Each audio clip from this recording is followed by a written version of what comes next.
After a couple hours of general prep, Chapek retreated to a private area in the back of the plane and closed the door to study. Iger was perplexed and expressed his confusion to Christine McCarthy. He assumed that the two of them would run through possible questions and answers throughout the flight together. Iger walked to the back of the plane to see if Chapek needed help in preparing. Chapek asks Bob Iger, "Isn't it all in here?" holding up the binder, according to a person that was on the plane. "The basics, yes, but not the nuances," Iger replied. Chapek, who prefers to learn by reading and memorizing material, and thought he'd already spent the first hour or two preparing with Iger, and said he'd rather stay in the back and study basically on his own. The first question Chapek would receive was whether he thought there was bias within ABC News, a topic which he knew little about but had prepared for on the plane, according to people familiar on the matter. Iger would relay this fleeting exchange to friends as one of the first moments it occurred to him that he may have made a mistake. Let's stop and dissect. You don't need me? Yes, let's stop and dissect this one sentence. Folks out there watching, if you didn't believe me before, believe me now when I tell you about Bob Iger's ego. Iger would later relay this fleeting exchange to friends as one of the first moments that it occurred to him that he may have made a mistake in naming Bob Chapek. Why? Because he thought, according to the article, he was handing off the company to a collaborative leader who would work with him, Iger, side by side for the next 22 months. Oh, my. Iger began to worry about whether Chapek had plans of his own. Take that, incoming CEO. You're not a CEO. You're my buddy. You named him CEO! Stupid! Okay, I'm done now. But no, I mean, that's the point. It's like, here we go. Iger, this proves it. Iger thought that he had named a puppet, just like Disney had done for 50 years with Reedy Creek. They had named puppets. No, we're putting you here because you're going to do what we tell you. Oh, we're going to collaborate. Yeah, we're going to collaborate. How long was Iger supposed to stay, Valiant? How long was Iger supposed to stay? Add on the consultation years. How long? Oh, through 2031 now. You think that 22 months is really how long Iger thought that Chapek was going to do exactly what he wanted? No. No. Yeah, no. This was a long-term puppeteering relationship. You're going to be doing this for 7 years. That's what he thought.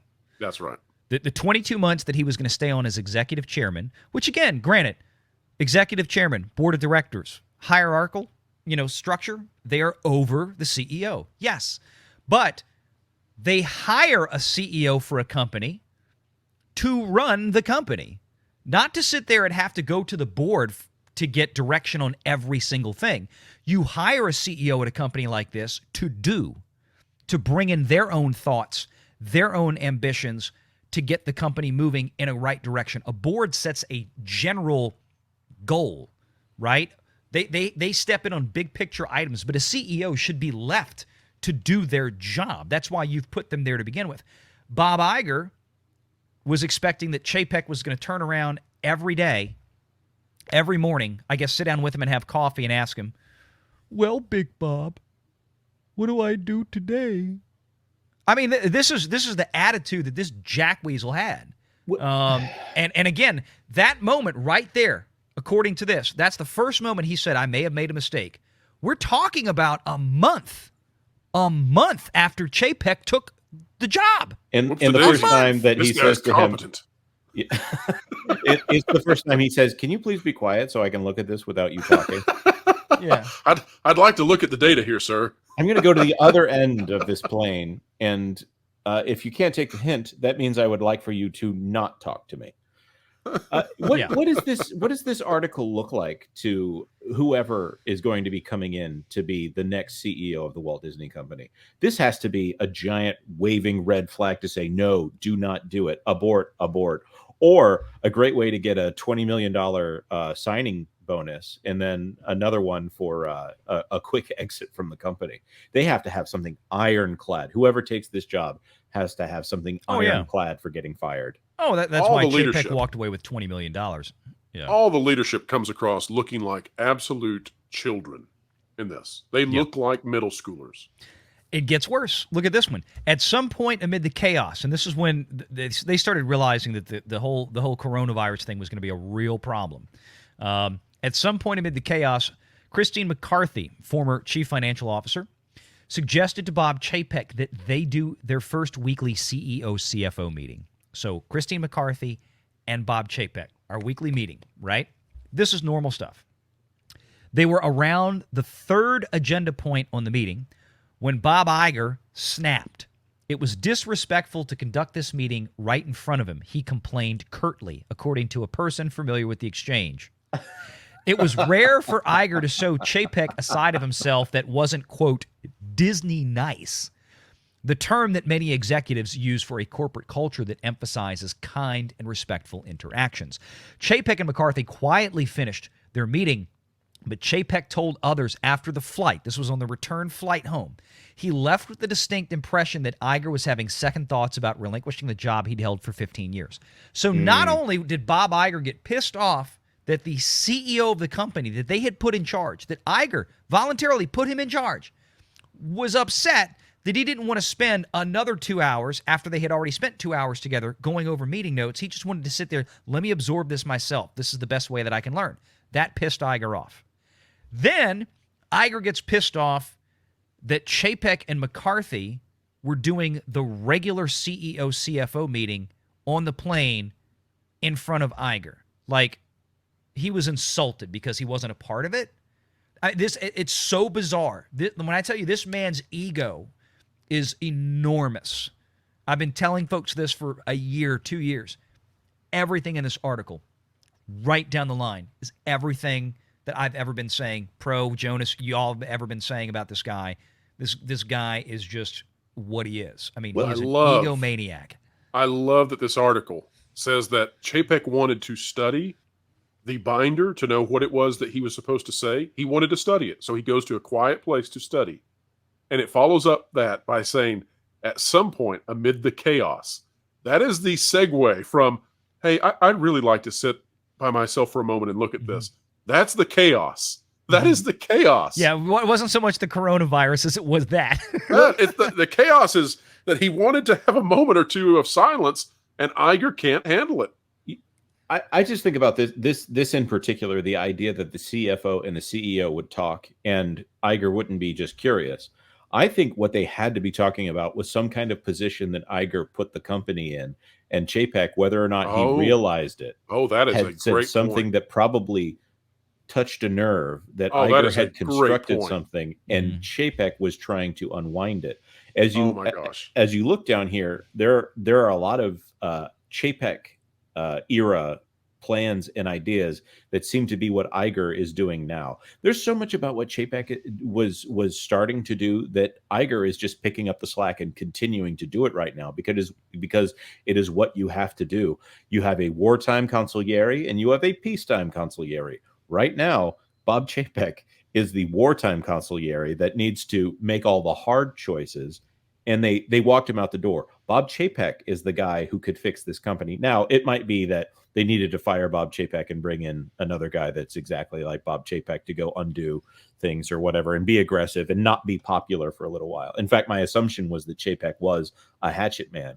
But it is clear to me now that no, Iger never would have brought this guy in as a hatchet man. He wanted him to, he wanted a lapdog that would go out and do whatever he wanted him to do. And don't pee on the carpet. Exactly. That's it. The lapdog portion of it. And this is where it starts really going off the rails for him. Around the same time, New York Times media columnist Ben Smith published a story about the pandemic's disastrous impact on Disney. After a few weeks of letting Mr. Chapek take charge, Smith wrote, Iger had, quote, effectively returned to running the company. Iger didn't deny this. A crisis of this magnitude and its impact on Disney would necessarily result in my actively helping Bob. This is Iger saying this about Chapek. My Bob Iger actively helping Bob Chapek and the company contend with it. Particularly since I ran the company for 15 years, Iger said in an email to Smith. Chapek was furious. He called Iger and told him he didn't need a savior, dropping a carefully placed expletive or two, according to people with knowledge of the call. It was the first time in more than 20 years that Chapek and Iger had a major argument. Iger would tell people no colleague had ever spoken to him like that before in his life. Because until that moment, apparently everybody else was too scared to. They probably should have 20 years earlier. But Chapek was finally the guy that told Bob Iger, I'm guessing based on this, to go F off. I don't need a savior. Mind your place and let me do my job. Iger didn't like this. I'm reminded of that scene in Princess Bride where he calls him a warthog-faced buffoon, and he says, I don't think I have ever been insulted in my life. Chapek complained to the board about the news article, demanding to be given a seat immediately, meaning on the board. Disney had promised him one, but they had not yet set a date. Chapek did not want Iger and the board talking about him or his job status while he wasn't there, according to people familiar with his thinking. 3 days after Smith's story ran, Disney complied. Arnold privately had a strongly worded conversation with Iger about setting him up for success, meaning Chapek setting him up for success rather than undermining him, according to people familiar with the conversation. As a reminder, is Susan Arnold there anymore? Nope. Okay, just checking. 1 year. 1 year she was chairman of the board. 1 year. Arnold declined to comment for the story. Surprise! Yeah. Amazing. Right. Yeah, I don't know how that possibly happened. This is where he gets funky. At the end of a June board meeting conducted via Zoom, this is June of 2020, Disney directors asked Bob Iger, but not Chapek, to stay on the call for a customary, quote, executive session. According to people familiar with the conversation, Iger told the board his relationship with Chapek had soured and that Chapek wasn't exhibiting proper leadership qualities. In other words, Bob Chapek isn't kissing my ass. Let's just be clear what he meant by that. The pandemic was shaking Disney to its foundations, and Iger believed that Chapek should be kissing his ass, working more closely with the man who had run the company for the last 15 years. And I think that's a perfect face in this picture for Bob Iger for this. Yeah, I need that. He looks like a man whose hiney is not shiny enough from the saliva of one Bob Chapek. Yeah, the freaking sour-faced little piece of garbage. Just what an arrogant sumbitch. That's all I can say. I cannot get over the amount of stuff in this article that's just unbelievable. And we knew it, but now we really know it.